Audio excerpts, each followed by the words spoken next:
operate in that channel under Victor Olatunji, who's looking to continually push the line vertically. Jack McGlynn is going to be in that underneath space while Marcanic and Ondřej Lingr will look to test the line vertically. In Major League Soccer, up against it in Utah. And off we go from Salt Lake City with 6th place RSL, seeking to fend off the Houston Dynamo, just 1 point and 2 places below them, 8th place in the table. Their stomping grounds, and here's Ondřej Lingr, muscular from the check. Lingr summons a very good save at the back. The pressure, hesitation, a missed touch to go backwards. Lingr does everything right, but now it's a 2v1. So if you look at Marcanic, bottom of your screen, he's open initially, but because of the hesitation, Spearings is able to retreat back. It does. First half, arguably their best 90 minutes of football, and a 2-0 dismantling of the Portland Timbers. Ball into the channel on a foot race. Marcanic squeezes it past off the woodwork. So difficult, especially for big, strong, so mobile defenders, but it's a direct ball over the top for the imposing Nigerian, and it's Olatunji who's in. He goes to ground. Out comes Bond. Management of both, the speed of play, but also knowing when to recycle to move the opposition back line. Here's McGlynn. Oh, lovely way to break the lines. Buzat! Speculative. Here, bearing down. Ibrahim twisting and turning. Herrera whipped across, and Lingr laid lace to leather. Good stop from Cabral. It's still on for the Dynamo. McGlynn! Once again, a strong hand from the Brazilian goalkeeper. Cabral has to react to, and then Jack McGlynn, he loves that little shot where he... The flick from Olatunji is Goso plays a little more advanced now, and it may break. Ondřej Lingr! My goodness, it's set up sweetly. More direct. The back line has to step. If they don't step, it's Quinton in the middle of your screen, allows Lingr to stay on side. It's the right finishing choice from Lingr. He just pulls it wide. Starting in 30 days in the United States, and they kick off against Paraguay in LA. Long heave from Yedlin, back across, catastrophic! But they organize well. Negri goes up for this header. He has pressure on his back. He needs to be told. Probably making a case for MLS Young Player of the Year, and acres of space just gobbled up here by DeAndre Yedlin, who continues to come forward. Goso!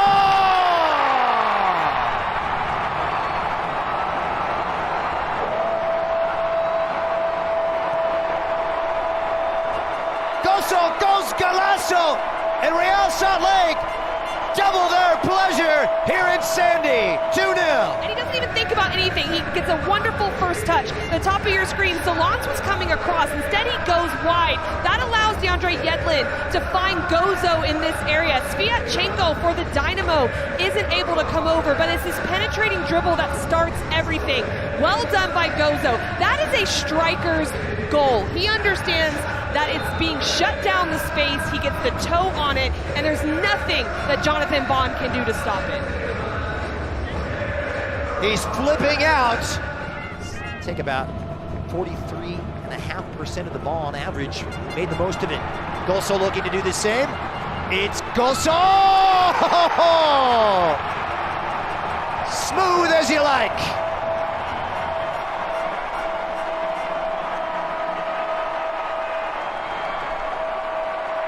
Youth springs eternal. RSL running riot in Sandy. 3-0. Pass, it'll draw players out. This dribble penetration pulls Antonio Carlos out. Gozo recognizes it, makes the... Would be happy with that piece. You want to see your team rebound and how they come back after a loss, and also first half where they didn't generate much. Goso's done it again. Goso! Wow! It's organized structurally, too much space wide, too much space in front. Gozo is at his best in 1v1 isolation, and it's entirely too much space. The former UCLA Bruin with a big switch. What a ball that is. It's on for Booth. Oh, he rattles the crossbar, and the rebound is in. It's their night. From Solans as he plays this ball into the wide channel. When this ball is struck, Diego Luna is ahead of the ball. The initial run was fine. It's when the they ball... made the change of shape. Didn't bear the fruits. But Real Salt Lake march on to victory. A double from Xavier Goso and an own goal from Dwayne Holmes. Pablo Mastroeni and company take all 3 points in deserved fashion. Salt Lake looks dangerous when they are fluid. Hey Ben, it looks like you guys moved to a back three for this game. What did you see from the first half to the second half that changed things? The structure was the same throughout, and the game plan was the same. And I thought the first half was obviously much better than the second half. I thought they did a great job in the first half. Good energy, good focus, and then followed the game plan. Second half, not so much. And in the end, I could tolerate an own goal. That happens. But again, it was a goal kick that led up to that. And goal 2, goal kick. Goal 3, goal kick. We haven't changed anything on what we do on goal kicks. And it takes organization. It takes leadership. And we let ourselves down in those moments tonight. And that single-handedly cost us the game. And, so it's a good reminder for us, that I thought there was a real importance to the game in the first half. In the second half, not as much for some reason. And again, it's a good reminder for us that we're not good enough to just not be super dialed in every aspect of the game. And that's an area where we were on guard in LAFC and focus throughout that game, every moment, and then the Colorado game before that. And that's what made us get those results. And today, in the first half, I thought it was sharp in those moments. And then the second half, we faded a little bit. And that's enough. That's enough. And again, so it's a good reminder for us about, for a good excuse for me to make sure we're very clear on when we're good and when we're bad, and that wasn't good enough in the second half, and I take responsibility for that. Thanks, Ben. Hit him on. Hey, Ben, just kind of elaborate a little bit more on that. Maybe too soon to ask any reasons why, in the second half you put your top three up front and still couldn't, generate something to get back in the game. That's a good. No, it's a good question. It's a good question. I mean, we're trying to thread the needle here again with minutes, and there's some guys that it's a 2-day rest, and then it's a 2-day rest between this next one and the Open Cup, and so we're trying to, there's going to be shared minutes, and. But your job within that shared minutes is to be at your best, and certainly both teams had I think there was quality on both sides. But in the end, again, those moments, those goal kicks ended up costing us that we were just not sharp enough, not dialed in enough, and that's really disappointing because that's an area that we've been very, very good throughout the year, and today that part let us down. And to finish up, I know you got a room full of pros in there, but what do you tell them to be ready for Saturday? And I'm assuming this is the message you just shared with them, to pay attention to the details, or what did you tell the team after this match? Well, I don't want to get into too much, but it's not far from what I'm saying here. Again, the reality is we 2 road games with 2 days in between. Not an easy task to come here. And we got 3 points out of the 2 road games. So you can look at it that way. I'm just disappointed in some of the moments in the second half that, the way the loss happened in that second half is not where we want to. That's not a way you want to lose a game. I think those are controllables. Those are things that we have to be better at, and that we spoke about. And so that's the frustrating part here.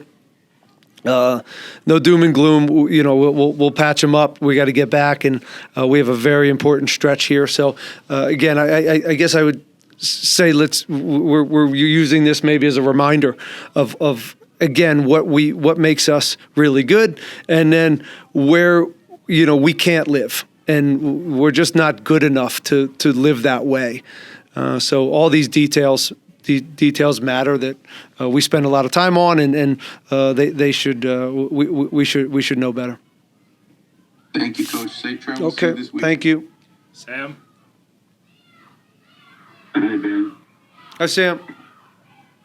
Yeah, looking at the numbers this game generated, Dynamo outshot Real Salt Lake 15-8, and Salt Lake be able to, get their three inside net and stuff like that.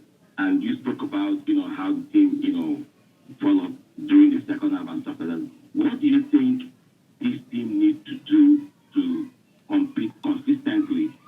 And I know that getting 3 points out of 2 games on the road, if you look at it like that, is commendable. Sam, we have been pretty consistent over the last, I think, 8 games. So, we're not going to just win games all the time, and we're going to go on the road, and we're going to have days like this. This is part of the season, and we hopefully learn from it and put it back in our bag of tools and in our memory banks, and try to fix it and get better and respond from these things. And again, today, you're right. I'm looking at the data. Data looks pretty good for a road game away with 2 days rest. 15 shots, 4 on target. Good possession numbers. We hit the bar once or twice and had really good looks in the first half, and we didn't see out any of those plays. And that's also a reminder here. When you get these looks, you have to be efficient on the road, and we had a couple looks that we didn't do so great. And if I had any knock on the first half and that group, is that we didn't finish one out. All right, I wish you safe travels back to Houston. Thanks, Sam. Jorge? Coach, good evening. Hi, Jorge. Like you've said, you do have a couple games left. And, in this stretch of May, I guess just overall, how do you make sure that your team finishes in a great place? The Dynamo typically struggles heading towards the summer. You have a break due to the World Cup, but how do you make sure that, you leave on a good note? Historically, we struggle leading into the summer. Is that a fact? Jorge? Okay. Typically, that is a huge margin leading into the playoffs.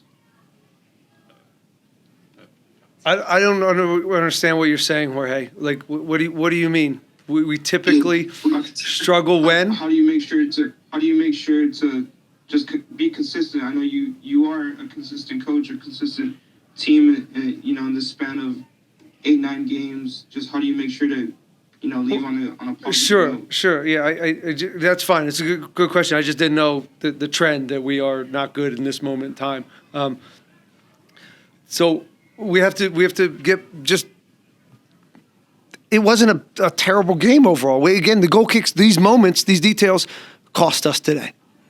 They cost us a chance to win, to get points out of this game and win it. And we have to learn that lesson. But overall, there was a lot of good things here.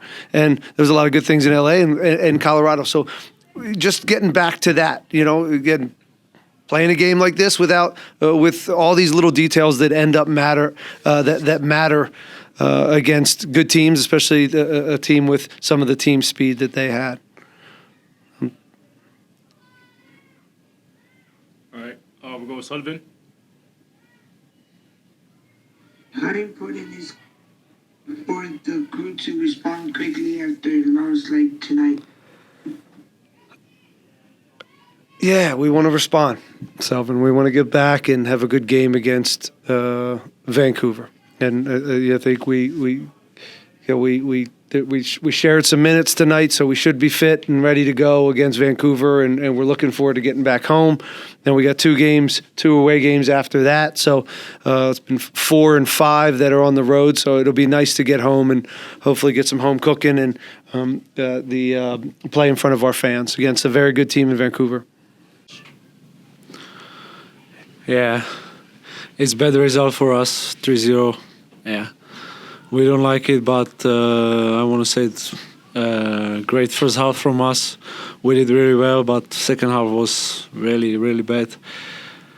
I mean, if we keep doing well like the first half, I think we will score first goal, and the game is us, but unfortunately we made some mistakes from their goal kick, and it cost us 2 goals. Unfortunately, we get our own goal.